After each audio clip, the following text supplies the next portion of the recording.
to cause that to occur in practice. This is an extreme example. Okay? But the fact that you don't have starvation does not mean that your algorithm is starvation free.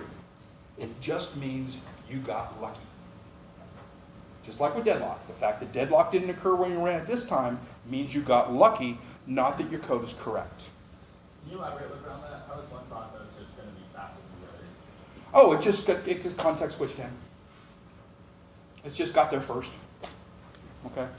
The analogy was basically for someone grabbing, me being an old person, you being a young person, you could probably reach out there and get faster than me. It's just the way it worked. It's just the way it worked out from scheduling. Okay? But no, they all run on the same CPU, so they do execute at the same speed. Okay? So if it's not fair, you can have starvation. It doesn't matter how fast it is, because our concurrency control mechanism cannot have starvation. And then we get down to performance. And performance is very interesting. Has anyone here heard of Amdahl's law? When I talked about in CS201, it's mentioned in the introduction, I don't think anywhere else. If you take it 341, have they talked about it, Amdahl's law? No, everyone. 46? Sorry. Has anyone taken 341, ECE 341? The architecture class? Did they talk about Amdahl's law? Okay, Amdahl's law is Gene Amdahl formed Amdahl Computers, one of the main pioneers in very high performance systems back in the 70s, 60s and 70s. He pointed out that if you need to speed up a program, speed up the part where you spend all your time. Okay? It seems obvious to us. But that led to the whole idea of profiling your program so you can figure that out. Because if you only spend 1% of your time in a certain part of your program, and you can speed it up by optimizing that completely away, how fast have you sped up your program? You got rid of 100% of the code. You sped it up by 1%. But if you speed up a section of code by 50%, but it's where you spend 50% of your time, how much speed up did you get? 25. Okay. So, here's a general rule of thumb for programming in the real world. Everybody does this. Don't optimize unless you have to. If the performance is good enough, leave it alone, because you probably wrote it in a way that's very maintainable. Readable code. I know all of you write readable code. Okay? It's perfect. Anyone could maintain it. Optimizations usually involve transforms that makes our code harder to understand and could potentially, in our search for better performance, compromise 1 and 2. So performance is hard. That's why we have a class in it at the 400 level. Okay, performance is hard. So we say optimize no code before it's time. Okay, pre-optimization is almost always a bad idea, except for good programming practice. You guys talk about code motion, using registers, things like that in CS201?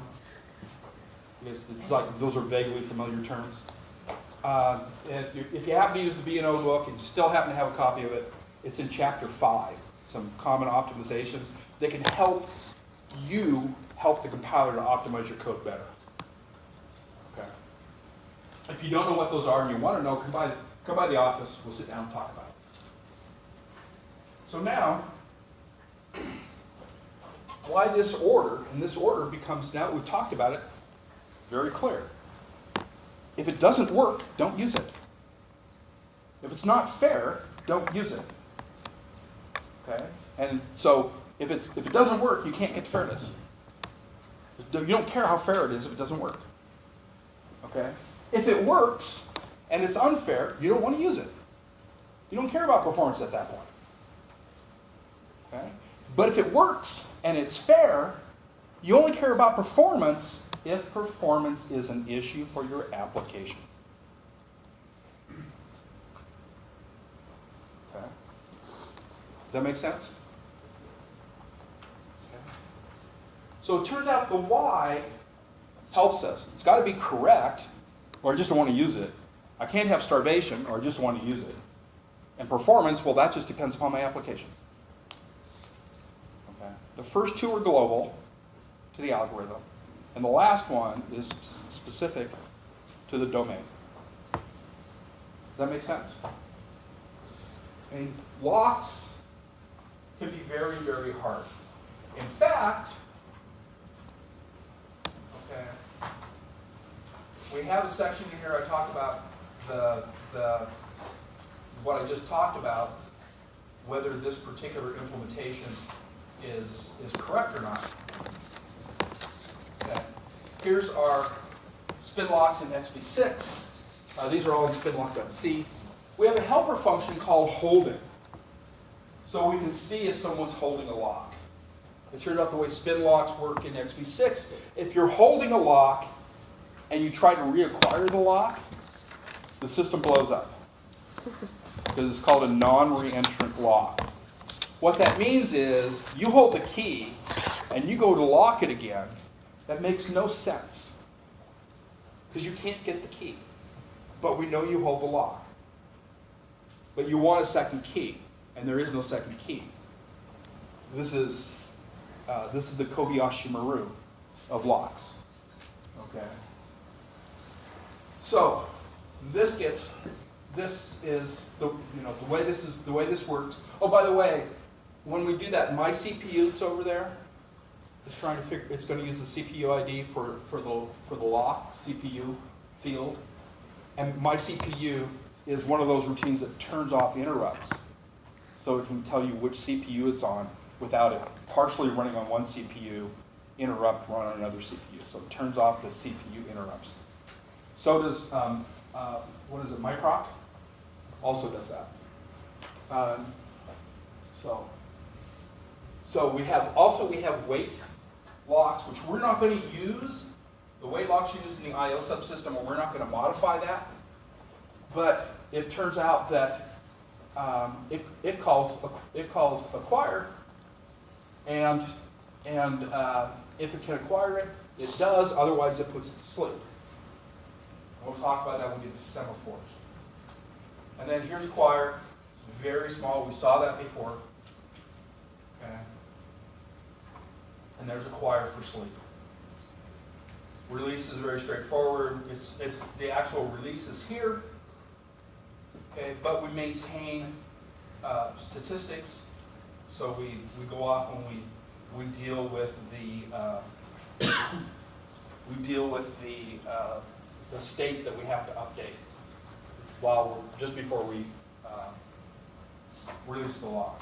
This guy down here is a GCC provided routine. And when we talk about memory barriers, this is providing a memory barrier so that when we actually perform this instruction, we know that there's no cached copy that's more recent than the version in memory. That's all this does, is it forces the copy in physical memory to be the most recent copy. Now, has anyone ever heard of the dining philosophers? Okay. So we're going to look at a problem called the dining philosophers problem. It's very straightforward. There are 5 philosophers who are mute. Okay. How many of you believe that philosophers are mute? How many of you have been down to Pioneer Courthouse Square? Talk to the philosophers. Okay. And they got different ones up there, Descartes, Aristotle, things like that. These guys have a favorite restaurant. And it's not a restaurant I recommend because the hygiene is not that great. Okay? They have their table, they go in, all at the same time, they sit down, and there's a bowl of their favorite noodles in front of them. Okay? Now, the weird thing is they share forks.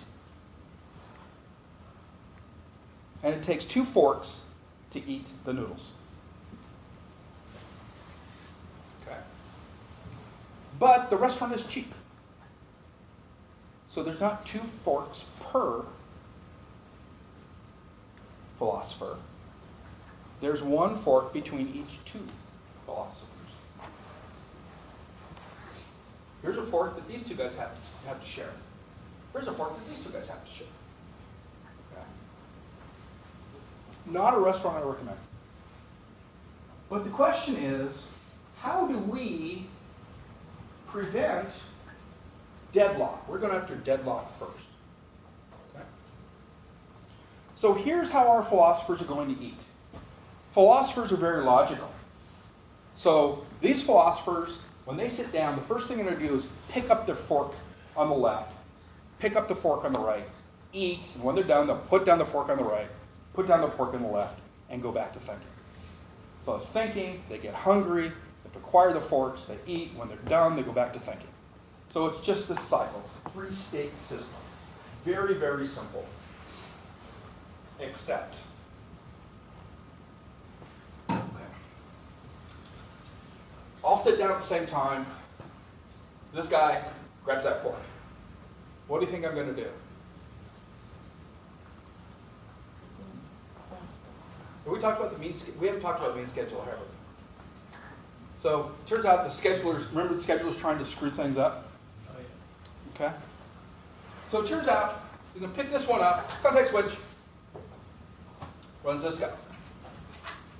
He picks his one up to the left, contact switch, continue around. At this point, every fork is held in someone's right hand. It's left hand, sorry. Every fork is held in the left hand. Then we go back to this guy. And he goes to pick up the fork on the right. Okay, can he get it? No.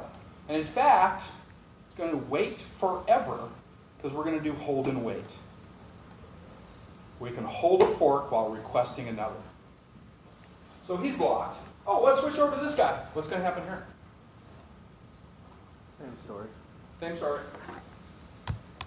Here. Nobody eats. Okay, now we have a cycle in our resource graph where everybody is waiting for someone else. We have hold and wait. We have a need for mutual exclusion. Okay. And what's the last condition for deadlock? There was 4. Starvation. Need for mutual exclusion. The cycle and the resource gap, cyclic dependencies, yes. Hold and wait. What was the last one? You can't request a resource from someone else. Can't get it along from someone No preemption. Okay? It's not like this guy can reach over, cold cock this philosopher, and take his fork. Can't preempt him. Or he can't just poke him with his own fork and make him drop his fork and pick it up. Okay? Those are some solutions that are not considered viable in our world. So, all 4 of those conditions hold, don't they? And it just happened to be, we didn't get lucky. We have deadlock. No matter how many times we give them the CPU, they will never release their resources. There's ways we can program this to say, okay, after 10 minutes, let's put our fork back down if we don't get the other fork. Okay? Is that going to work? Yes? No? Okay. Somebody said somewhere, did you want to say it? Is it when the first person sets it down, that means it's going to free up so it can pass on to the next, right? Potentially. Do they all set them down at the same time? If they all sit down at the same time, and they all reach at the same time for the left, pick it up, they're deadlocked for 10 minutes, they all put it back down and back up, either immediately or after the same amount of time, they reach back down and pick it up. And then they reach over here. We're still in deadlock. It's actually called live lock because it looks like we're making progress, but we're actually not. Okay. Sorry, what was it called? What block? Oh, there's a thing called live lock, where if you look at the process, it's eating up time. Okay, so it looks like it's making progress, but the reality is that you're actually in a deadlock situation where you're still eating up time. Okay, deadlock, you're just not making any progress at all. You can't do anything. So I won't ask you to distinguish live lock and deadlock on a test. So as long as just even one of them is either slightly faster or slightly slower, then you won't have deadlock?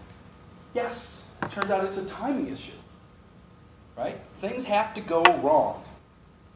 But the fact that they could go wrong under this algorithm means that deadlock is possible.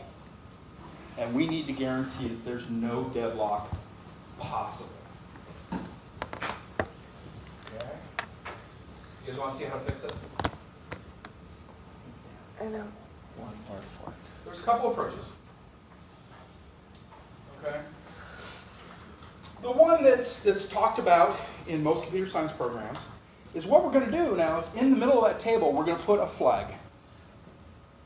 Okay? And the flag is the lock. Okay? When the flag is in the middle of the table, anyone can acquire it. And everybody gets to do what they're currently doing. That is, stay in the state they're currently in. In order for you to change a state, you must go get the flag and have it in your possession while you change state. Okay? Because you're holding it, no one else can change state. So you're guaranteed that a state change is occurring by one and only one philosopher at a time. So they can look to the left, say, yep, pick up the fork, look to the right, nope, it's not there, put the fork down. Okay, and put the flag back. Hopefully that will allow us to free up and eventually get that fork. If the philosophers eat for a finite amount of time, as they'll eventually say, I'm done, I'm out of here, would you cover my check? Okay, when they do that, then we do not have any deadlock, but we could have starvation. Okay? If we let them go forever, there could be one where we're making progress. We show that they will make progress, no deadlock. But someone can be sitting there going, I never seem to get a fork. I never seem to get both forks. This is just not fair. So they can be starved for the duration. They can be the last person to finish eating. But that's not our definition of starvation. So there's a finite amount of time for them to eat. Okay. But my brother was a state championship wrestler. And if they're like my brother, they will eat 24 hours a day. Okay? And so if we let them eat forever, we have the chance of one of our philosophers never getting to eat. And that's true starvation, with food even. Okay? So how do we avoid that? Okay? First of all, if we don't want to use locks, let's use an offhanded philosopher. So we describe them as picking up with the left first. We'll call those guys left-handed philosophers. One of them is going to be right. So everybody sits down. Everybody reaches to get the one on their left, except for the one who reaches on the right. Okay? I guarantee you there's no deadlock. There could be starvation. This could be a test question. Think about it. Now, to deal with starvation. Well, it turns out that if we say, hey, if you didn't get your locks, rather than just waiting for a little while, what we're going to do is make everybody request them in order. We say it's your turn, your philosopher's turn, to acquire them. If you can't acquire it, you're going to go to the back of the queue and have to wait. If you try to acquire it and you don't get it, off you go. If you get it, you get to eat. Now, I guarantee there is no deadlock and there is no starvation. Okay? When we have one queue. You want to think about the case where the person that comes up can't get the lock, and what that means for them to immediately go to the back of the queue. Okay? And this is a scenario I have never put in an exam before, but I put it in the review questions. So were you saying if there was one opposite-handed philosopher and a queue, then there is no starvation? But they're all the same, if they're all left-handed, and there's a queue. Oh, so they're all left-handed, there's a queue, then it's no starvation. There's no starvation if we have a single queue. Okay? They can be opposite-handed, and that solves the deadlock, but the queue will also solve the starvation problem.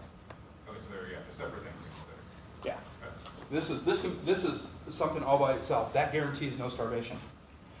You can also have multiple queues for some kind of a priority. That introduces starvation again, unless we have a very clever queue management algorithm that we'll talk about when we get to scheduling. And you will implement in Project 4. And that's assuming that there is enough time for all the philosophers. Like, if it was a short enough period of time, a short enough finite period of time, not all philosophers to be, right? I don't know, what is it in terms of a period of time? So, there could still be a starving philosopher if there's only time for 4 philosophers to eat. What does it mean, time for 4 philosophers to eat? The whole, they sit down at the table and they get ejected after Yeah. X amount of time? Like, Okay. like That's the not system a is problem going on statement. for so long. That's one way to solve it though, isn't it? Yeah. Okay, they just go, it'd be like my mom coming up to my brother and going, I think you've had enough, young man. Go watch TV. There's a football game on. You need to be there. Okay, someone could be putting the hockey puck in the goal. My mom didn't follow football. Okay? That could be a way to break it. Okay? But it's not part of our problem statement. Okay? We're limited to just what our problem statement is. And this is all really quite cool. Okay? Dying Philosopher's Problem is classic. There are bazillion programming solutions on the internet. Okay? I go out here to give you an example of how things work in pthreads. I can't remember. This might be an example out of the book, or I might have gotten somewhere else. It's not one that I wrote, but it works really, really well.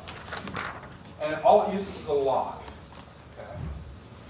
Here's some questions we should be thinking about in relationship to locks. And all of them are valid test questions. How would you show simplify for Q solution to the philosopher's problem avoids both deadlock and starvation?